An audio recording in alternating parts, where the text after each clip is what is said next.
तेरा वचन मेरे पाँव के लिए दीपक है और मेरे मार्ग का उजियाला है। तेरा वचन मेरे पाँव के लिए दीपक है। सर्वशक्तिमान पिता, पुत्र और पवित्र आत्मा के नाम में आमीन। ख्रिस्त में मेरे प्यारे भाइयों और बहनों, प्रभु यीशु मसीह के मीठे, मधुर और सामर्थ्य नाम में आप सभी लोगों को जय यीशु। आइए हम लोग आज के सुंदर सवेरे में उस सर्वशक्तिमान ईश्वर को सारी महिमा, सारा आदर, सारा सम्मान देते हैं कि जिस प्रभु ने सारी रात हम एक एक लोगों के प्राणों की हिफाजत किया है, एक एक लोगों के सांसों को संभाल करके सुरक्षित रखा है। और आज इस सुंदर सवेरे में बड़े प्रेम से एक एक व्यक्तियों को नाम लेकर के उन्होंने जगाया है, उन्हें आज का दिन देखने के लिए अवसर दिया है।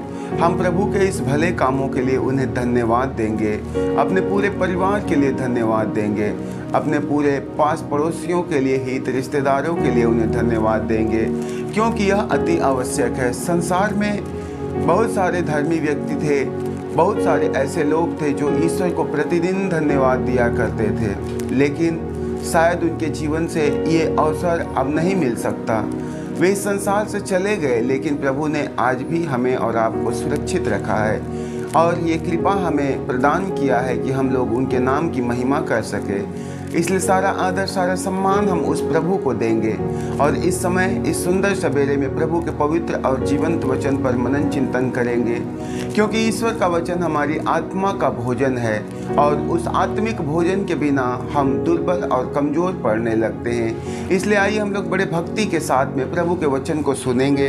आज का वचन हम लोग देखते हैं यिर्मयाह नबी के ग्रंथ, उसके अध्याय 18 पद संख्या 1 से 6 तक। प्रभु की वाणी यिर्मयाह को यह कहते हुए सुनाई पड़ी, उठो और कुम्हार के घर जाओ, वहाँ मैं तुम्हें अपना संदेश दूंगा। मैं कुम्हार के घर गया जो चाक पर काम कर रहा था। वह जो बर्तन बना रहा था, जब वह उसके हाथ में बिगड़ जाता तो वह उसकी मिट्टी से अपनी पसंद का दूसरा बर्तन बनाता। तब प्रभु की यह वाणी मुझे सुनाई पड़ी, इस्राएलियों, क्या मैं इस कुम्हार की तरह तुम्हारे साथ व्यवहार नहीं कर सकता? यह प्रभु की वाणी है। इस्राएलियों, जैसे कुम्हार के हाथ में मिट्टी है, वैसे ही तुम भी मेरे हाथ में हो। ख्रिस्त में मेरे प्यारे भाइयों और बहनों, धर्म ग्रंथ बाइबल में परमेश्वर अपने वचन के द्वारा ये सिखाते, ये बताते हैं, ये समझाते हैं कि जिस तरह कुम्हार के हाथ में मिट्टी है, वह उस मिट्टी से जैसे चाहे वैसे मनचाहा पात्र बना सकता है, वैसे ही तुम भी मेरे हाथ में हो। वैसे ही मैं तुम्हारा कुम्हार हूँ, मैं तेरा रचनाकार, तुझे बनाने वाला हूँ। इसलिए मुझे यह अधिकार मिला हुआ है कि मैं अपने मन मुताबिक ढंग से तुम्हारी तैयारी कर सकूं। मेरे प्रियो, ये सच है कि हमें अपने आप को उस ईश्वर के हाथ में सौंप देना अति अनिवार्य है, क्योंकि प्रभु हमारी रचना करता, वह हमारी सृष्टि करता है। यही नहीं, वह हमें अपने मन मुताबिक ढंग से, जैसे ईश्वर ने योजना बनाई, उस योजना के अनुसार वह हमारा निर्माण करता है। जिस तरह कुम्हार अपने मर्जी के अनुसार से पात्र को गढ़ता है, लेकिन उस पात्र में यदि कमी होती है, उस पात्र में यदि विघटन होता है, तो वह उस पात्र को फिर से रौंद देता है और पुनः उसी मिट्टी से एक नया पात्र तैयार करता है। ठीक ऐसे ही आज संसार भर के ख्रिस्ती हैं, जो लोग ईश्वर के द्वारा तैयार किए गए थे, ईश्वर की योजना के अनुसार तैयार किए जा रहे थे, लेकिन मनमाना स्वभाव होने के कारण, मनमानी जिंदगी होने के कारण आज मनुष्यों के अंदर में जो कमी आई, मनुष्यों के अंदर में जो विकृतियां आई उसके कारण ईश्वर अपने रोष को प्रकट करता है और वह कहता है कि जिस प्रकार कुम्हार उस मिट्टी के पात्र को जिसे अपने मन मुताबिक ढंग से तैयार कर रहा था उसमें कमी हो जाने के कारण उसे फिर से रौंदता है और पुनः उसे अपने हिसाब से तैयार करता है, वैसे ही तुम भी मेरे हाथ में हो, वैसे ही तुम मेरे हाथ में हो। और जब तुम मनमाना ढंग से अपने हिसाब से जीवन चर्या अपनाते हो, अपने हिसाब से तुम जिंदगी व्यतीत करते हो, तो मैं पुनः तुम्हारा सही निर्माण करने के लिए, मैं तुम्हारी सही रचना करने के लिए मैं तुम पर अपना अधिकार जताता हूँ और मैं पुनः तुम्हें अपने मन मुताबिक ढंग से बनाता हूँ। मेरे प्रियो, ख्रिस्तियों के जीवन में समस्या है, परेशानी है, तो इसका कारण ये नहीं है कि वह ईश्वर की नजरों में एक दोषी व्यक्ति है, परंतु वास्तव में ईश्वर उन्हें फिर से शुद्ध करना चाहता है, फिर से परिष्कृत करना चाहता है। जो योजना प्रभु ने बनाई थी, जैसा निर्माण परमेश्वर करना चाहता था, वैसी निर्माण नहीं हो सकी, इसलिए प्रभु फिर से हमें एक नया जीवन बनाना चाहता है, एक नई रचना बनाना चाहता है। आपको परमेश्वर नई सृष्टि करना चाहता है, इसलिए हम लोग उस प्रभु में भरोसा और विश्वास रखें।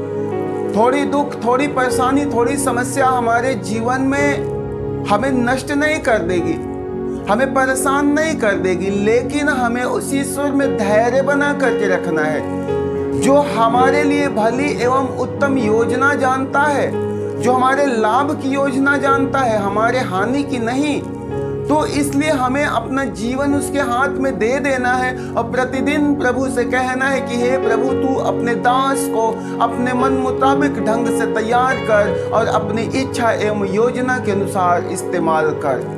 मेरे प्रियो, यही हमारे और आपके लिए कल्याण की बात है कि हम अपने आप को ईश्वर के हाथ में दे दें। हम लोग देखते हैं संत मत्ती के सुसमाचार उसके अध्याय 13 पद संख्या 47 से 53 तक, स्वर्ग का राज्य समुद्र में डाले हुए जाल के सदृश है जो हर तरह की मछलियां बटोर लाता है। जाल के भर जाने पर मछुए उसे किनारे खींच लेते हैं, तब वे बैठकर अच्छी मछलियां चुन चुन कर बर्तनों में जमा करते और रद्दी मछलियां फेंक देते हैं। संसार के अंत में ऐसा ही होगा। स्वर्गदूत जाकर धर्मियों में से दुष्टों को अलग करेंगे और उन्हें आग के कुंड में झोंक देंगे। वहां वे लोग रोएंगे और दांत पीसते रहेंगे। क्या तुम लोग यह सब बातें समझ गए? शिष्यों ने उत्तर दिया, जी हाँ। ईसा ने उनसे कहा, प्रत्येक शास्त्री जो स्वर्ग के राज्य के विषय में शिक्षा पा चुका है उस गृहस्थ के सदृश है जो अपने खजाने से नई और पुरानी चीजें निकालता है।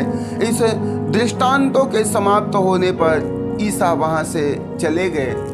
मेरे प्रियो, प्रभु अपने शिष्यों को सुसमाचार का संदेश सुनाते और वह कहते हैं कि स्वर्ग का राज्य उस मछुआरे के जाल के समान है जो मछुआ मछली पकड़ने के लिए अपना जाल डालता है और ढेर सारी मछलियां फंसने के बाद वह उन्हें किनारे खींच करके लाता है और बैठ करके वह उनमें से रद्दी मछलियों को निकाल करके फेंकता है, जिससे कि वह नरक की आग में डाल दिए जाए और अच्छी मछलियों को अपने स्वर्ग राज्य के लिए चुनाव करता है, अपने स्वर्ग राज्य में उन्हें शरण और स्थान देता है। आज ये वचन हमें और आप सारे लोगों को ये बात सिखाना चाहती है, ये बताना चाहती है कि जब तक हम अपने पापी जीवन को त्यागेंगे नहीं, हम अपने जीवन को छोड़ेंगे नहीं, शायद हम उन रद्दी मछलियों के जैसे हैं जो नरक की आग के लिए तैयार किए जा रहे हैं। हम अपने आप को उस कुम्हार के हाथ में देंगे नहीं जो हमें फिर से अपने मन मुताबिक ढंग से सुंदर, सुदृढ़ और सुडौल बना करके हमें स्वर्ग के लिए तैयार करता है। तो शायद हम उस नरक के लिए हैं, शायद आप उस नरक के लिए हो। और बाइबल बतलाती है कि ईश्वर भी ऐसे ही अपने स्वर्गदूतों को आदेश देगा कि तुम विधर्मियों में से पापियों को अलग करो और उन्हें नरक की आग में डाल दो, जो आग कभी बुझती नहीं है परंतु अनंत काल के लिए सदैव प्रज्वलित रहती है, अनंत काल के लिए जलती रहती है। मेरे प्रियो, आज हम अपने आप को ईश्वर के हाथ में देंगे, पूर्ण रूप से अपने घर, अपने परिवार को प्रभु के हाथ में समर्पित करेंगे, क्योंकि यही आवश्यक है, यही उचित है। प्रभु ने कहा हुआ है कि थोड़े दिन का दुख तेरे लिए अच्छा है कि तू उसे सह लेने के बाद अनंत काल के स्वर्ग राज्य में जाए। और जब हम ईश्वर के पास आते हैं तो हमारे निर्माण में शायद हमें दुख सहना पड़े, हमारे बनाए जाते समय हमें तकलीफ सहना पड़े, लेकिन कोई बात नहीं है, हमें धैर्य पूर्वक अपने ऊपर उस तकलीफों को, उन अत्याचारों को सहना है, क्योंकि यही हमारे निर्माण का आरंभ है, यही हमारे स्वर्ग राज्य के लिए मार्ग है। मेरे भाइयों, मेरी बहनों, आज अपने आप को प्रभु के हाथ में देंगे, अपने घर, अपने परिवार को ईश्वर के हाथ में देंगे, अपने परिवार के एक एक लोगों को ईश्वर के हाथ में देंगे। प्रभु से कहेंगे, प्रभु तू हमारा इस्तेमाल कर, प्रभु तू हमें अपने मन मुताबिक ढंग से तैयार कर। और परमेश्वर आपको अपने स्वर्ग राज्य के लिए तैयार करता है। मेरे प्रियो, हम लोग देखते हैं प्रभु का वचन कहता है कि ईसा ने उनसे कहा, प्रत्येक शास्त्री जो स्वर्ग राज्य के विषय में शिक्षा पा चुके हैं उस गृहस्थ के समान है जो अपने भंडार से अच्छी और बुरी वस्तुएं अलग करता है। जिस तरह एक गृहस्थ व्यक्ति अपने घर से अच्छी चीज़ों को अलग व्यवस्थित रखता है, परंतु बुरी और बेकार चीज़ों को निकाल करके फेंक देता है, वैसे ही हम और आप हैं एक एक शास्त्री हैं जो ईश्वर के द्वारा उस शिक्षा को पा चुके हैं जो उनके लिए अति आवश्यक है, अति उचित है।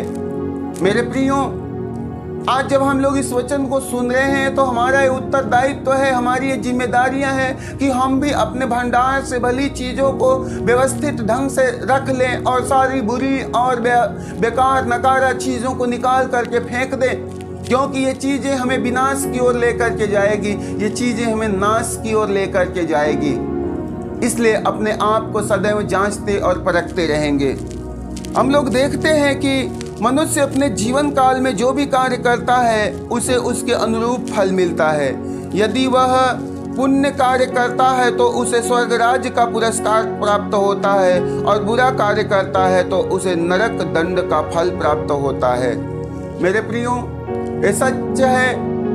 बाइबल बतलाती है मनुष्य जैसे बुआई करता है वैसी कटनी करनी पड़ती है उसे, और उसके कर्मों के कारण, उसके भले कामों के कारण उसे स्वर्ग, परंतु बुरे कामों के कारण उसे नरक की आग में जलना पड़ता है, उसमें अनंत काल की असहनीय पीड़ा उसे झेलनी पड़ती है। आज के सुसमाचार में प्रभु यीशु जाल के दृष्टांत द्वारा हमें यह बताना चाहते हैं कि जिस तरह मछुआरे जाल डालकर मछली पकड़ लेने के बाद अच्छी मछलियों को चुन चुन कर बर्तनों में जमा करते और रद्दी मछलियों को फेंक देते हैं, ठीक उसी प्रकार संसार के अंत में होगा। आज परमेश्वर अपने वचन के द्वारा उन मछुआरों के विषय में ये सिखाते हैं, इन दृष्टांतों के द्वारा ये बताते हैं कि जिस तरह मछुआ मछलियों को पकड़ने के बाद सारी भली और अच्छी वस्तुओं को अपने सुंदर पात्र में इकट्ठा करते हैं, लेकिन जितनी रद्दी और बेकार मछलियां हैं उन्हें वह फेंक देते हैं। धर्मियों के ठीक उसी प्रकार संसार के अंत में होगा।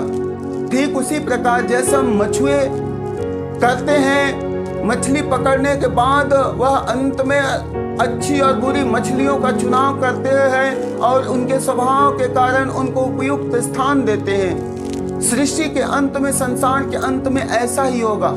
वह ईश्वर जो मछुए सदृश है और हम और आप जो मछलियों के समान हैं, कर्म के अनुसार ईश्वर हमें अच्छी एवं बुरी जगहों पर रखेगा, हमें स्वर्ग या नरक में लेकर के जाएगा।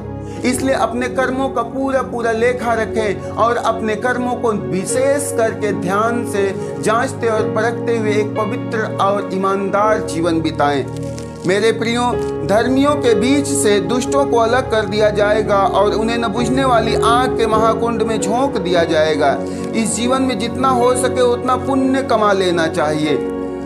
कल का जीवन अर्थात भविष्य का जीवन या मृत्यु के बाद का जीवन हम सुख में, आनंद में जीना चाहते हैं तो हम प्रत्येक जन को वर्तमान जीवन को पवित्र एवं आदर्शपूर्ण जीना पड़ेगा। मेरे प्रियो, हम ख्रिस्तियों और विश्वासियों को यह अत्यधिक आवश्यक है कि हमें पवित्रता और ईमानदारी भरी जिंदगी जी लेना है। हमें प्रेम, दया और करुणा से भर के जीवन जीना है। हमें एक दूसरे की सेवा, सहायता, मदद करते हुए जिंदगी जीना है, क्योंकि यही कर्म तेरा तुझे अंत के दिनों में महान और अच्छी वस्तुएं, अच्छे पुरस्कार दिला सकता है। यदि बुरे कर्म होंगे तो कर्मों के कारण मनुष्य को नरक की आग में जलना पड़ेगा। इसलिए वचन कहता है कि हम लोगों को आज कल के चक्कर में पड़ करके अपने जीवन को व्यर्थ गंवाने की जरूरत नहीं है। हमें अपने वर्तमान समय का पूरा लाभ उठाना है और भरपूरी से ईश्वर के राज्य का कार्य करना है, उनके धार्मिकता का कार्य करने की जरूरत है। हम चाहते हैं कि हमें आगे का जीवन आनंद में बिताना है, हमें अनंत काल का जीवन ईश्वर के स्वर्ग राज्य में बिताना है, तो हमें इस समय से पूरा लाभ उठाना है और थोड़ी दुख, थोड़ी विपत्ति सहने से हमें घबराने की जरूरत नहीं, परंतु हम सदैव ईश्वर की इच्छा एवं मर्जी जान करके उसे धैर्य पूर्वक सहते जाएंगे।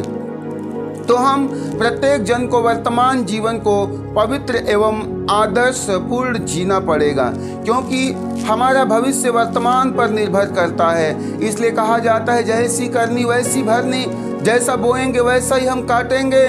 धर्म के 4 बड़े सच्चाई में कहा भी गया है कि धर्मियों को अनंत सुख और विधर्मियों को अनंत दुख मिलेगा।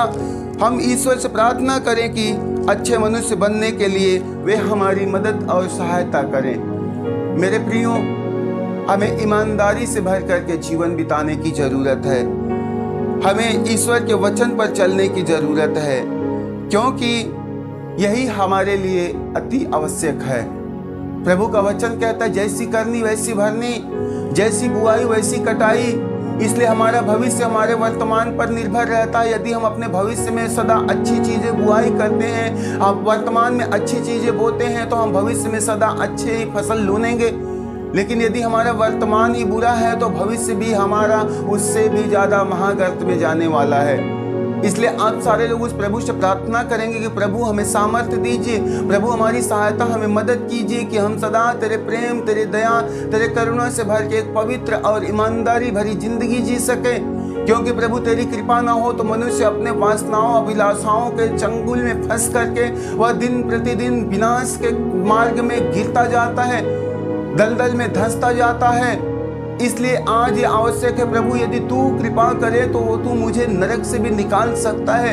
इसलिए आप अपने बच्चे पर अपनी कृपा, अपना अनुग्रह बनाए रखना और सदा एक एक लोगों को सत्मार्ग पर लेके चलना, एक एक लोगों को पाप से बचाना, बुराइयों से बचाना प्रभु, और सदा पवित्रता से भर करके धार्मिकता के कामों में लगाकर उन सबों का मार्गदर्शन करना। मेरे ईश्वर, मैं विशेष करके सभी भाई बहनों के लिए आपसे प्रार्थना करता हूँ कि जो लोग इस समय शरीर में रोगी और बीमार हैं, दर्द में, पीड़ाओं में करा रहे हैं, छटपटा रहे हैं, जितने लोग आज इन वचनों को सुन रहे हैं प्रभु, उन्हें एक एक लोगों पर तेरा सामर्थ्य उतरे। मेरे प्रभु, तेरा सांत्वना, तेरी दिलासा एक एक रोगियों के लिए, एक एक बीमारों के लिए, एक एक असहाय निसहाय लोगों के लिए प्रभु यीशु तेरी दिलासा बन जाए। तेरा वचन एक एक लोगों को परमेश्वर आनंद प्रदान करे और वे लोग तेरे पावन आत्मा से भर करके जीवन जिए। हे प्रभु यीशु, स्वर्ग राज्य की ओर से मिलने वाले, आपकी ओर से मिलने वाले अनंत कालिक स्वर्ग राज्य की ओर ध्यान लगाकर लोग जीवन बिता पाए। मेरे ईश्वर, हम आपसे दुआ प्रार्थना करते हैं, जैसे आपने इस समय तक सबको संभाला उसी प्रकार आप सारा दिन सबके साथ में रह जाना प्रभु, पूरी जिंदगी हर एक के साथ में रह जाना। तेरे स्वर्ग राज्य में आने तक पिता तू किसी की बाह मत छोड़ना प्रभु, क्योंकि जिस घड़ी तू छोड़ देता है मनुष्य पाप की ओर चला जाता है। इसलिए परमेश्वर, तू स्वयं अपने संतों स्वर्गदूतों के साथ हर किसी की रखवाली करना प्रभु, लोगों के जीवन में तेरी महिमा करने का अवसर सदा मिलता रहे। इस बात के लिए हम प्रार्थना करते हैं, पिता और पुत्र पवित्र आत्मा के नाम में मांगते हैं, आमीन। सभी को जय यीशु। तेरा वचन मेरे पाँवों के लिए दीपक है और मेरे मार्ग का उजियाला है। तेरा वचन मेरे पाँव के लिए दीपक